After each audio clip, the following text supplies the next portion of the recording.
Here we begin to talk about toxicity, the pollution within. We all make toxins. That comes from digestion and metabolism. We all take toxins in. That can come through the food, through the air, through the skin. It comes in the form of herbicides, pesticides, drugs, anything foreign. Most toxins are fat soluble. That means they dissolve in oils, not in water. That means they don't mix or clear with water from our bodies. They're processed in the liver. That process typically goes through 2 stages.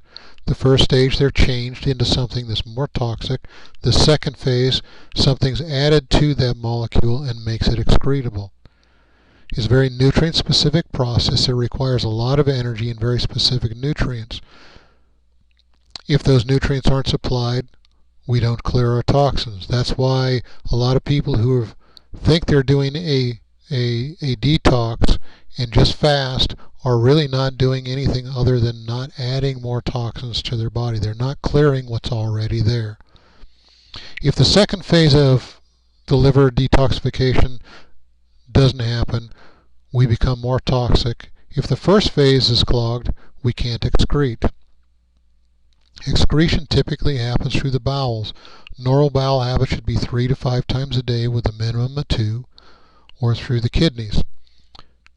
Normal bladder habits should be a minimum of 5 times a day for a male, minimum of 8 times a day for a female. If we're not going that often, then we are toxic. If we're toxic and we don't eliminate through the bowels or the kidneys, then our secondary elimination organs kick in. That's our skin and our lungs. We'll start to excrete our toxins through those, and there's the impetus for a lot of your respiratory and skin problems, is trying to excrete toxins that should go out through other means. Typically the toxins will deposit themselves in fatty tissues. We all know that fat is a place of storage for later energy needs, but it gets filled with toxins. Also, our glands that produce our hormones have a large component of fat in them, and they'll get stored in those.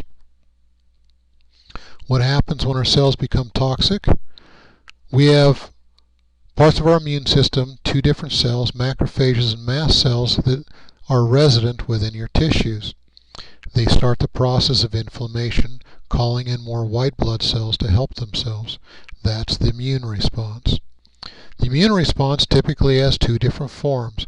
The Th1, or cell-mediated immune response, is where the cells directly attack the foreign invader. They try and wall it off and kill it.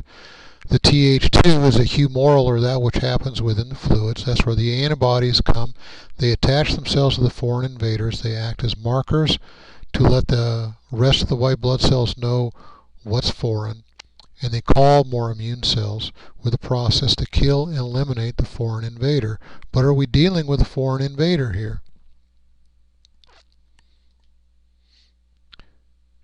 The foreign invader they're trying to kill and eliminate should be bacteria, viruses, and pathogens. But we're talking of toxic cells, aren't we? That's what the problem is. These are our own cells, and they're toxic.